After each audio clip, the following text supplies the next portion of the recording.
Alors Cameron Champ est un des joueurs les plus longs du circuit. Et il y a deux trucs intéressants. Alors deux traits. Les deux traits que je trace souvent avec mes élèves, c'est ici pour avoir un bassin centré lors de la rotation. Et là vous allez voir que Cameron Champ garde toujours le contact avec le trait rouge. La chaise, la fameuse chaise que certains... Vous voyez, toujours en contact, les fesses roulent sur le trait rouge. Et le deuxième trait, pour tous nos amis slicers dont j'ai fait une dernière vidéo, la tête de club passe sous le trait rouge et pas par-dessus.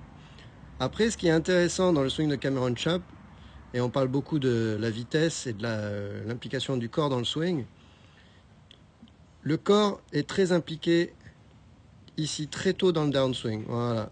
La rotation, la poussée verticale, le transfert latéral, tout ça c'est dès le démarrage.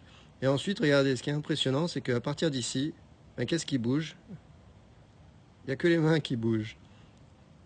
Et c'est pour ça que vous avez autant d'aisance dans le swing des pros. Ça donne énormément de cette impression de d'aisance parce que le corps bouge et est très actif très tôt dans le downswing.